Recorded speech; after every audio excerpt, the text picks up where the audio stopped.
तो दोस्तों, एक और नया दिन और मैं बलजीत परमार हाजिर हूँ एक नई कहानी, एक नया किस्सा लेकर। आज बात करेंगे देश में हमारी जेलों की हालत को लेकर। बहुत बात हो चुकी बड़े बड़े क्रिमिनल्स की, जो क्राइम करने के बाद जेलों में पहुंच जाते हैं और वहाँ उनको क्या क्या मिलता है उसकी बात बहुत होगी। लेकिन बहुत बार ऐसे होता है कि बड़े बड़े शातिर अपराधी जेलों से भाग जाते हैं। यहाँ पर इतनी पुख्ता सिक्योरिटी होती है, 3-3 4-4 परतें होती हैं सिक्योरिटी की, उसके बाद भी भाग जाते हैं। मान लिया एक आदमी किसी को धोखा देके, पैसे देके, रिश्वत देके, बेहोश करके, नशे के लड्डू खिला के भाग गया। कभी आपने सुना कि 1-2 घंटे के बड़े ऑपरेशन में, जिसमें 1000 छुड़ाने वालों ने हिस्सा लिया, और वो एक जेल पे हमला करते हैं बाकायदा, जैसे एक आर्मी किसी जगह पे बड़ा ऑपरेशन करती है, सबके सब हथियारबंद। 1000 लोगों के पास हथियार है और वो एक तरीके से उस पूरे शहर पे कब्जा कर लेते हैं। और उनमें से एक बड़ा दल, जिसमें 400-500 लोग होते हैं हथियार शस्त्रधारी, वो एक जेल पे अटैक करते हैं, प्रिजन पे बड़ी, और उसमें से 390 लोगों को छुड़ा के अपने साथ ले जाते हैं।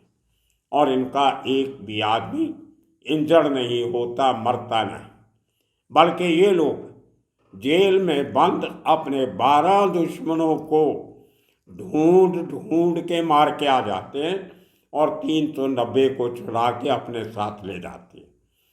बड़ा हैरत अंगेज किस्सा है, आपको सुनाते हैं। ये कब की बात है, कहाँ की बात और कैसे हुई। दोस्तों, ये बात है बिहार की, जहानाबाद जिला शहर।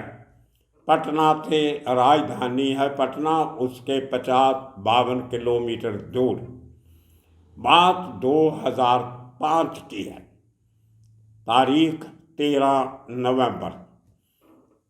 अब आपको ये भी बताएंगे कि ये 13 नवंबर का दिन क्यों चुना गया। बात कुछ ऐसे थी कि बिहार में उस समय कोई सरकार नहीं थी, राष्ट्रपति राज्य लागू किया गया था और बिहार के राज्यपाल कोई और नहीं, एक समय भारत के गृह मंत्री रहे सरदार बूटा सिंह थे, रेलवे मिनिस्टर भी रहे थे। उनकी देख रेख में उस समय बिहार में असेंबली की इलेक्शन हो रही थी। 4 दौर की चरण की इलेक्शन थी। 13 नवंबर को 3 चरण पूरे हो गए थे। पूरा तंत्र मंत्र इलेक्शन शांतमयी ढंग से खत्म होने को लेके आराम फरमा रहे थे, रिलैक्स फील कर रहे थे। लेकिन उनको ये नहीं पता था कि 7 बजे सब वोटिंग के डब्बे वगैरह इकट्ठे करके एक स्कूल में रख के एक बड़ा दल पुलिस फोर्स का और सीआरपीएफ का उन सब डब्बों की निगरानी के लिए स्कूल में लगा दिया गया। उसी समय जब ये डब्बों को संभाला जा रहा था, एक बहुत बड़ी प्लानिंग पूरे शहर में हो रही थी, और वो प्लानिंग करने वाले कोई और नहीं, भारतीय कम्युनिस्ट पार्टी माओवादी का काडर, जिनको हम आमतौर पे नक्सलाइट कह देते हैं, नक्सली कह देते हैं। ये ज़्यादा पुरानी बात नहीं, आज से 18 साल पहले की बात है, 2005 की। अब 13 नवंबर 2 कारणों से चुना गया था। एक तो ये कि 13 तारीख को इलेक्शन खत्म हो जाएगी, पूरे का पूरा प्रशासन बड़े आराम से रिलैक्स होगा और उसके बाद हम हमला करेंगे। और दूसरा, 13 नवंबर को रशिया का राइजिंग डे था, इनकलाब का दिन था। रूस में इनकलाब 13 नवंबर को आया था, तो उनके लिए वो दिन मौत, उनके लिए एक यादगारी दिन था, रेवोल्यूशनरी डे था।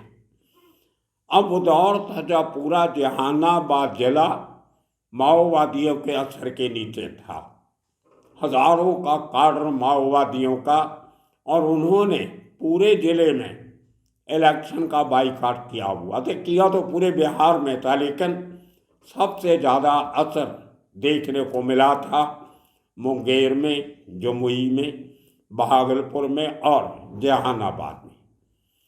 जहानाबाद क्योंकि पटना के नज़दीक है, बहुत सारे विद्यार्थी, यंगस्टर, नौजवान जो पढ़ने के समय माओवादियों के साथ असर में आ जाते हैं, मिल जाते हैं, उनमें नज़दीक वहाँ से एक उनका जो सर्कल बन जाता था वो जहानाबाद में बनता था। और उस समय इस पूरे के पूरे ग्रुप का नेता था अजय कानू। ये उसका निकनेम बनाया, असली नाम तो कुछ और होता है।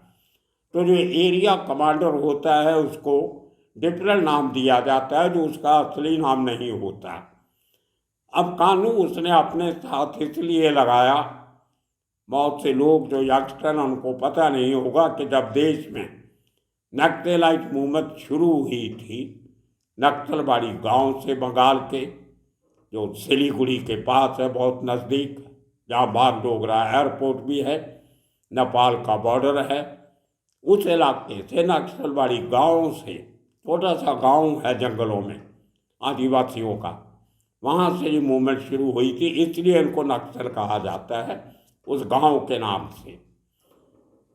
तो उस समय जब मूवमेंट शुरू हुई थी तो दो बड़े लीडर थे नक्सलाइट मूवमेंट के, चारू मजुमदार और कानू सन्याल, दोनों बंगाली लीजेंडरी लीडर जिन्होंने नक्सल मूवमेंट हिंदुस्तान में शुरू की थी, कानू सन्याल और चारू मजुमदार।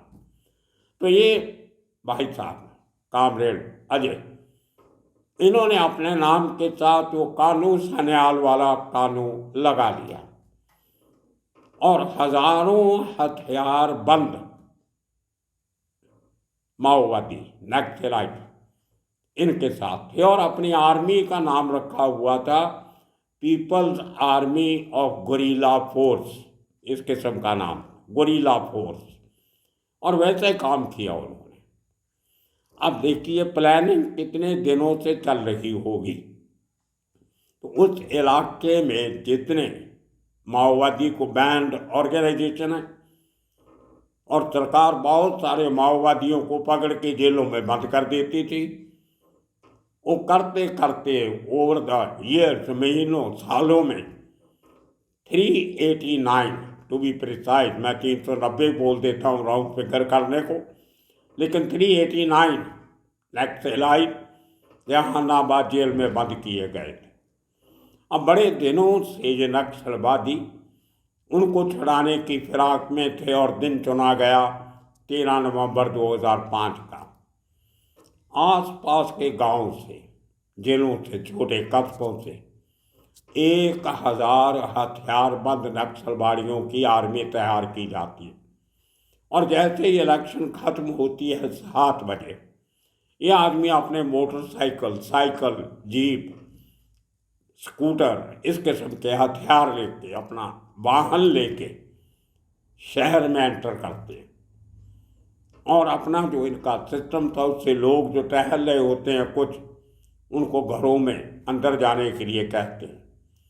बड़ी स्पीड से गली मोहल्लों का दौरा करते हैं, सबको कहते हैं अपने घरों में बंद हो जाओ। और अब वो दौर था जब बिहार में बिजली की बहुत समस्या थी, लाइट आधी रात को लाइट नहीं होती थी। हालांकि सर्दियां शुरू हो गई थी, ठंडी का मौसम था, लोग जल्दी सो जाते थे, शाम को बहुत ठंड हो जाती है रात को नवंबर के महीने में। तो लेकिन कुछ लोग फिर भी टहलकदमी करते रहते हैं, लाइट नहीं हो तो वैसे ही बाहर खड़े हो जाते हैं, दरवाजे के पास कंबल लेके बैठ जाएंगे, आपस में बात करते रहेंगे। तो इन लोगों ने पहले तो सबको घरों में बंद करवाना शुरू किया, और उसके बाद 4 इनके जो ग्रुप सेपरेट बने थे, 100 लोगों के 4 ग्रुप, उन्होंने अपना काम शाम के 7 बजे शुरू कर दिया। एक ग्रुप ने वहाँ का जो पुलिस लाइन था, पुलिस हेडक्वार्टर था, उसके ऊपर धावा बोल दिया। पुलिस वाले तो आराम से अपनी बंदूकें रख के ड्यूटी करके आए थे, इलेक्शन की खत्म हुई थी, रिलैक्स कर रहे थे, उनको घेर लिया। उनकी कोशिश थी कि वहाँ से हथियार लूटे जाए, लेकिन किसी कारण से वो नहीं हुए। दूसरा अटैक साथ के साथ दूसरा ग्रुप 100 नक्सलाइट्स का, नक्सलवादियों का, वो एक पुलिस स्टेशन जो थाना सदर था उसके ऊपर हमला करते हैं, वहाँ से कुछ हथियार लूट लेते हैं और पुलिस वालों को बांध के डरा के पैरे पे खड़े हो जाते हैं। तीसरा ग्रुप पावर स्टेशन पे जाता है 100 लोगों का, और वहाँ से मेन लाइन जो है फ्यूज काट दिए जाते हैं, पूरे शहर में बिजली बंद, अंधेरा। चौथा ग्रुप जो था वो उस स्कूल पे अटैक करता है जिस स्कूल में ये बैलेट बॉक्स रखे हुए थे, जहाँ CRPF, केंद्र की आर्मी फौज, वो बैठी थी, उनके ऊपर अटैक करते हैं। तो जो 4 बड़े सेंटर थे जहाँ से मूवमेंट हो सकती थी, उनको पहले काबू में कर लिया।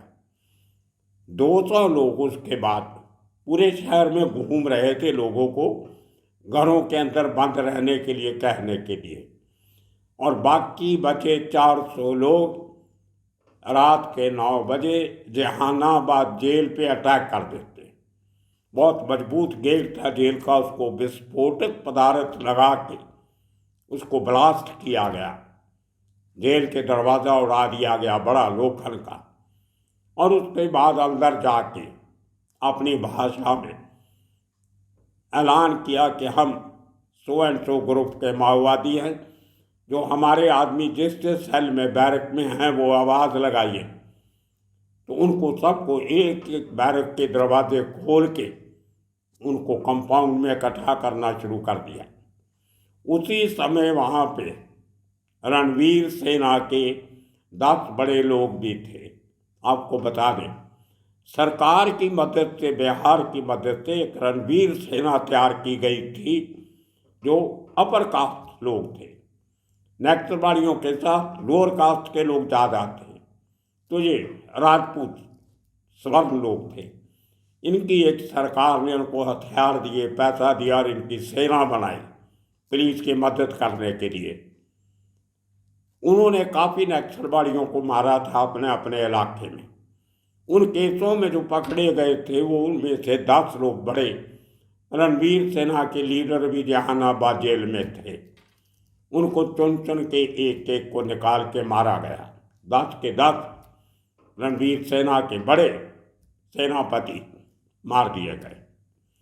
और जो पुलिस दल था, जो जेल का सिक्योरिटी स्टाफ था, उसको बैरकों में बंद कर दिया गया। जिसने कोई मुकाबला करने की कोशिश की उसको गोली मार दी। बहुत से सिपाही बेचारे इंजर्ड हुए थे, बहुत बुरा हाल था जेल का। और 11 बजते बजते अपने 390 साथियों को लेके जुलूस की शक्ल में ये लोग पूरा शहर खाली कर देते। और जब वापस जा रहे होते हैं तो वो जो SRP वाले जिनके पास अच्छे हथियार थे, जो स्कूल में बैलेट बॉक्स की तैयारी पे लगे थे, उन्होंने इसको रोकने की कोशिश की। मुकाबला हुआ तो ये अपने साथ कैन बम लेके गए थे। आपने देखा होगा पुराने ज़माने में घी के बड़े बड़े डब्बे हुए करते थे, डिब्बा जिनको कहते थे 18 किलो का, 20 किलो का, एक 10 किलो का होता था। इस किस्म के कैनिस्टर उसको कहते हैं, उसकी शॉर्ट फॉर्म केन, कैनिस्टर का केन, उसमें बम बनाते थे ये लोग। तो वो टिन का पीपा उड़ता था बारूद के साथ, आवाज़ भी आती थी और बहुत कहर मचाता था। तो SRP जब आ रही थी, उन्होंने रोड के ऊपर वो 20-20 किलो वाले जो कैन रख दिए और पुलिस वाले समझे ये कैनिस्टर बम है, आगे बढ़ने की हिम्मत नहीं की। लेकिन उसमें कुछ नहीं था, पत्थर भरे हुए थे। तो ये तरीका था उनका। निकल गए अपने लोगों को लेके। तो बहुत बड़ा हंगामा हुआ। उसी समय ये खबरें 2 घंटे तक होता रहा, लाइट नहीं है। कुछ नक्सलाइट अंदर अंधेरे में, उनको वापस जाने का रास्ता नहीं मिल रहा था, वो लोगों से रास्ता पूछ रहे थे। इतने में बिहार पटना तक, राजधानी तक की खबर पहुंच गई कि जहानाबाद में कुछ बड़ा हादसा हो गया। तो पटना से फोर्सेस भेजी गई। अब जब ये लोग शहर ऐसा ऐसा करके जेल से कूच करके बाहर जा रहे थे, तो पटना से आई उस फोर्स के साथ इनका मुकाबला हो जाता है। लेकिन वो जो फोर्स थी उसमें एक कंपनी थी 120 लोगों की या 130 लोग।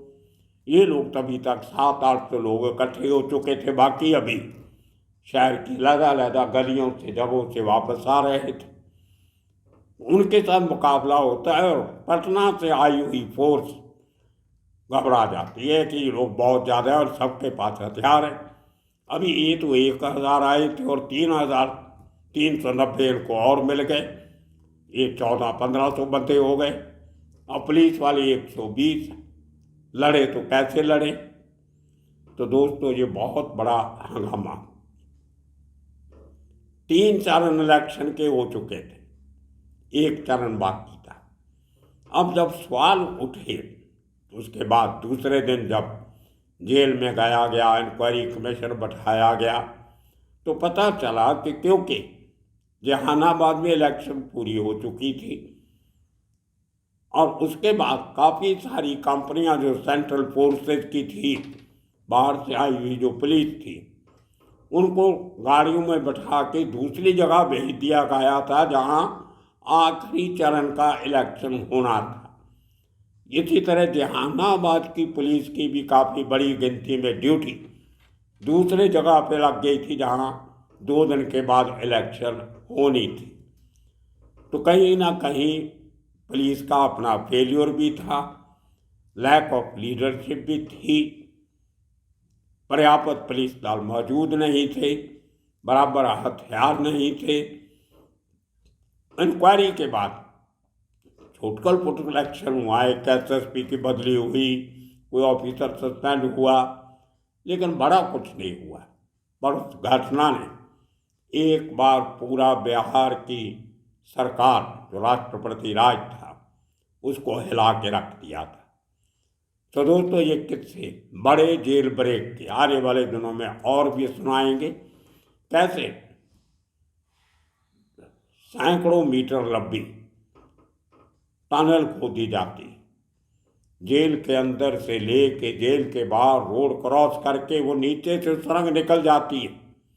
कई महीने लगते हैं लेकिन पुलिस को पता नहीं लगता, जेल एडमिनिस्ट्रेशन को पता नहीं चलता और एक दिन बड़े खतरनाक लोग फरार हो जाते।